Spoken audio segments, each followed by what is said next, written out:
Hello Tactician, Professor Blap back again to bring you another lesson in the Fundamental series, this time covering items.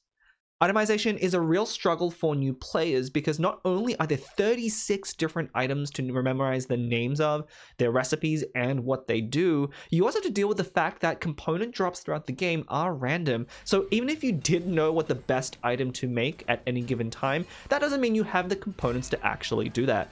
Plus, if you've been looking at online tier lists, those tell you which items are best in slot or BIS for each champion, but that leads to a common pitfall for newer players, which is only making those ideal items and leaving a bunch of unused components on your bench.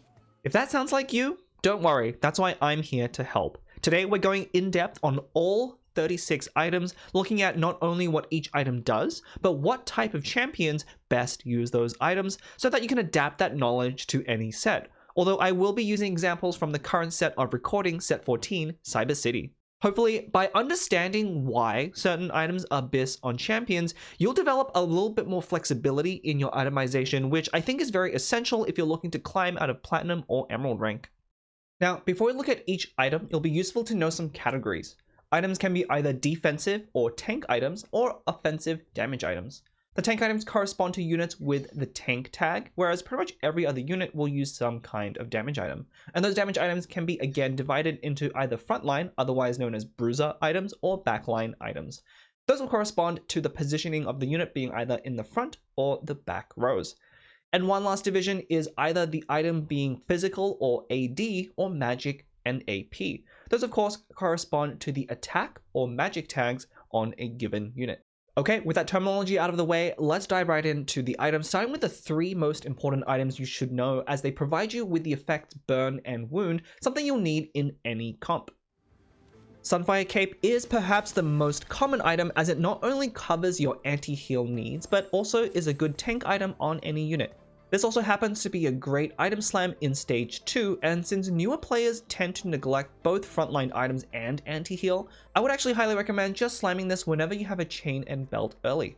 The other two items, Red Buff and Morellonomicon or Morellos, are both backline items that also apply anti-heal. Red Buff is flexible and can be played on both AD and AP units, while Morellos is specific to AP. Where both of these items excel over Sunfire is if your comp has a unit which can hit multiple units at once with their ability, as each hit does apply that burn, getting it on units much faster than Sunfire will. Regardless which one you choose, you should prioritize one of these three items as pretty much every comp has some amount of healing, and without these you might find it really hard to take out your opponent's tanks in the late game. Speaking of taking out tanks, the other important effect on your team to have is either Sunder or Shred. This will reduce your opponent's armor or magic resist, respectively, and you need to pick one depending on what type of damage your team primarily does. For physical damage, we have two items. Even Shroud is for your frontline tanks, and Last Whisper for backline AD units. Both items are great, so you should just choose one based on whatever components you have or whether you need a front or a backline item. For magic damage, we also have two items, either Ionic Spark for tanks or Static Shiv for backline. These two are more interesting than their AD version. While Spark is technically a tank item, it is the least tanky of the true tank items, and in fact its ability does deal extra damage. Shiv is also special as it triggers off of auto attacks, meaning you can use it as a utility item on both AP or AD units. In particular though, it combos great on any unit that likes to attack quickly. But once again, simply choose the one based on what components you think you'll have extras of. One final note for the tank items Even Shroud and Ionic Spark, both of these provide their debuff in a 2 hex radius, which means you'll usually want to make sure you position your damage dealers behind the tank so that they're hitting units in range of that debuff.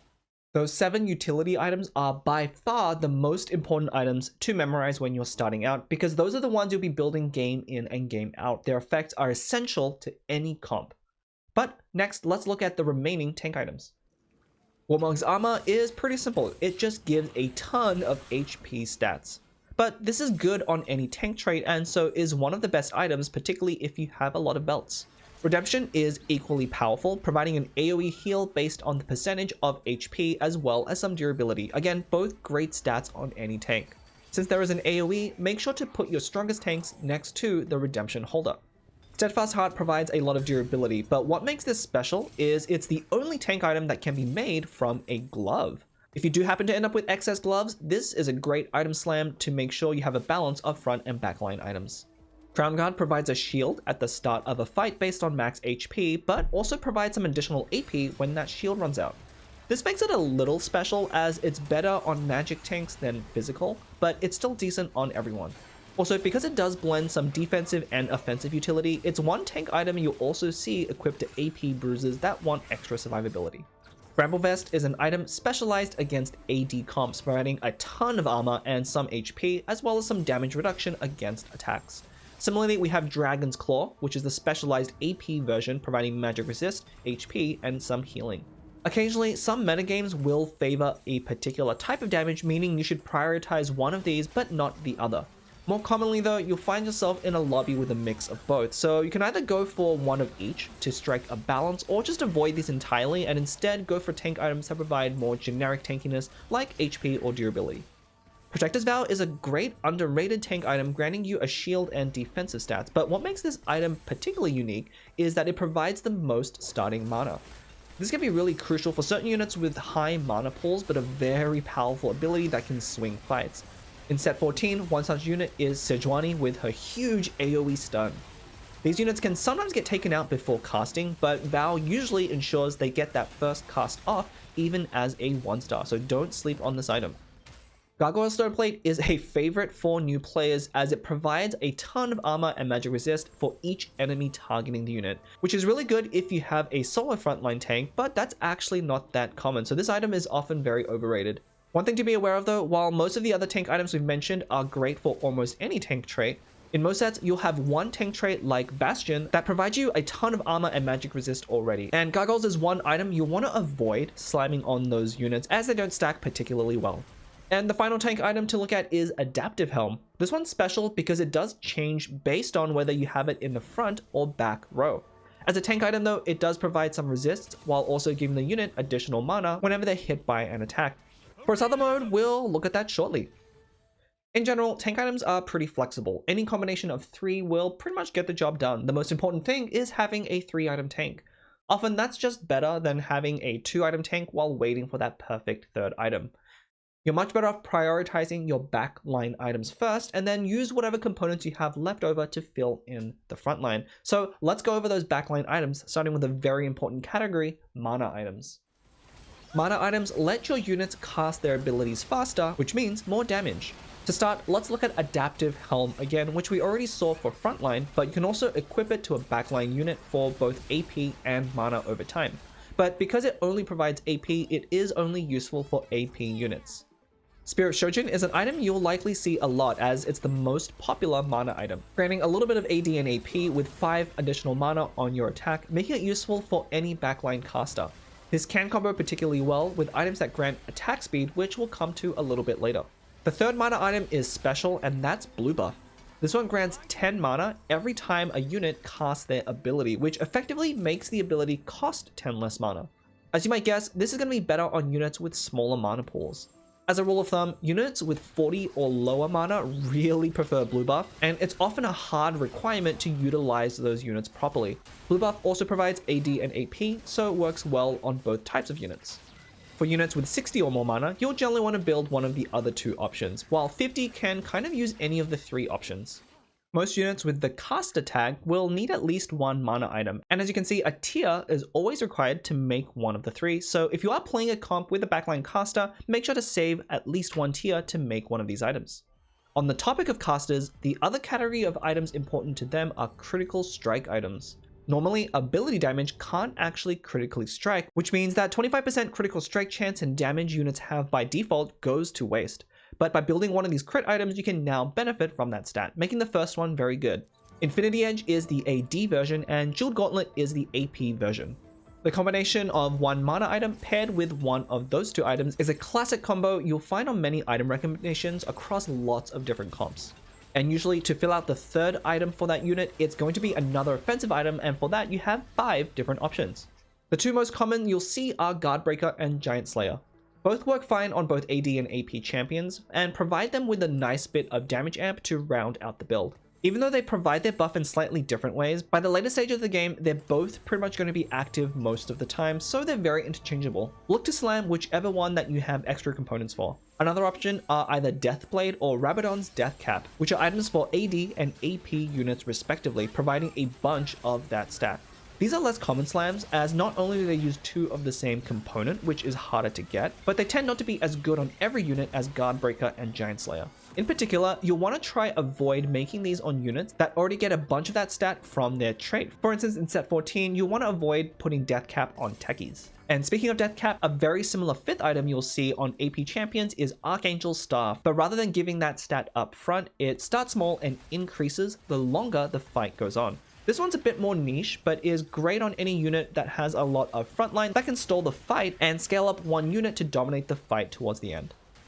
The majority of damage dealers in most sets are going to fall into that backline caster category, meaning they'll really want that 1 mana item paired with 2 damage item combination. So knowing all of these different options is going to give you a lot of flexibility in itemizing a lot of the units in any set. Some examples in set 14 are units like Jhin, Jinx, Brand, or Xayah. One in the combination you'll see for AP casters that is worth mentioning is Shojin's with an attack speed item being Nash's Tooth. This one provides a big burst of attack speed after casting your abilities, and for units with about 90 or less mana, that often means permanent uptime on that attack speed buff, as by the time it's running out, you have enough mana for the next cast. In particular, this combos particularly well with any unit that already has their own built-in stacking effect each time they cast their ability. In set 14, LeBlanc, for example, is one such user. But of course, not everyone is a caster. Some damage dealers rely on attacking fast, and for that we have Guinsoo's Rageblade. This item is a favorite, building stacks each time you attack and granting more attack speed for each attack, meaning you go faster and faster and faster.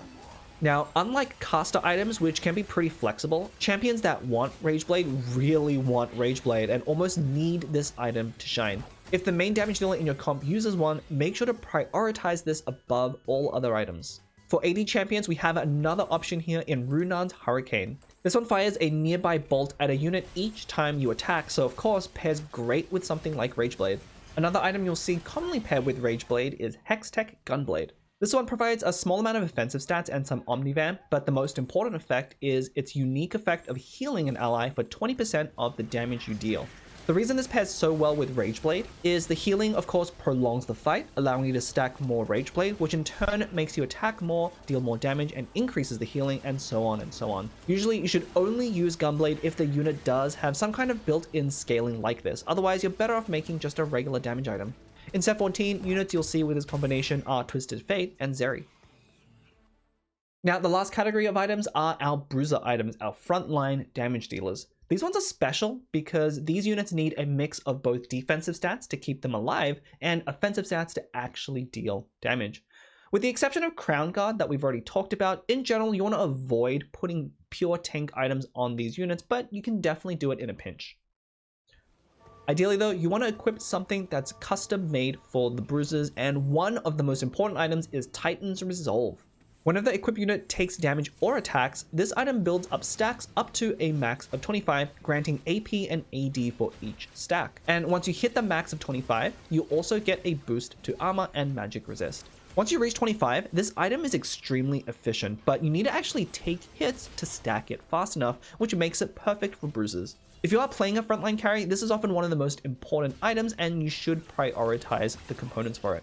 And Titan's best friend is Bloodthirster. This item provides a bit of omnivamp as well as shield when the unit drops low. These pair perfectly together. Bloodthirster keeps you alive while Titan stacks up, and then once you hit those max stacks, you're dealing more damage, which is healing you more, and you have that added defensive utility from the Titans. Most frontline Bruisers will use this combo, so this is one you should definitely memorize if you're playing one of those comps. If your Bruiser is AD, a common third item is going to be Steric's Gauge. This one grants you a burst of health and attack damage when you drop low on health, which of course synergizes perfectly with Bloodthirster and Titans. Unfortunately, there's no AP equivalent here, however, items like Crown Guard and even Ionic Spark can be a great third item.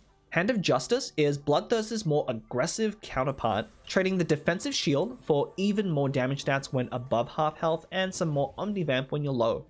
This also provides a lot of crit stats, so you'll often find this on assassin type units who like to use Infinity Edge or Jeweled Gauntlet to maximize their damage. Because these units tend to jump into the backline and not be targeted early on, they usually don't need a lot of extra defense. But if you are looking for a defensive third item, you'll usually see Edge of Night. This one helps those assassins survive by allowing them to become untargetable and dodge a lethal attack, dropping aggro, giving them time to heal back up and providing a small burst of attack speed. I'm sure you've seen this 3-item combo decimating your backlines before. One final frontline utility item is Quicksilver. This has the unique effect of letting the unit be immune to crowd control for most of combat. Pretty much every comp you face has some kind of stun effect, and for frontline units that rely on attacking and draining health, being stunned even for a little bit can be deadly.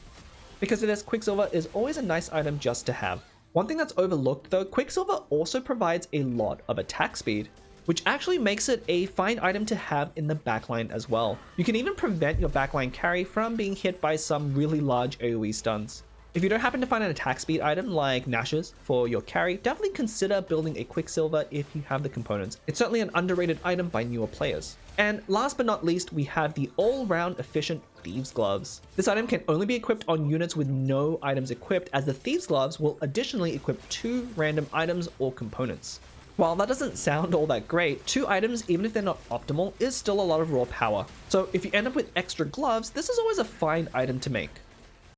And there you have it, all 36 items done. That was a lot, and I don't expect you to become an item expert overnight, but hopefully this goes a long way into helping you feel more comfortable slamming an item that doesn't appear on that comp guide that you're following. Keep in mind though, even the best player has had to put a Deathblade on an AP champion or use Bloodthirster as a tank item. I know I have. Finding the right balance between making an item now and holding your components to make a better item later is a really difficult skill, and one we'll cover more in depth in a future lesson. But that's it for today, and as always, if you enjoyed this video, please like and comment below so others can find it, and subscribe to the channel to be notified of when new lessons become available. Until then, class dismissed.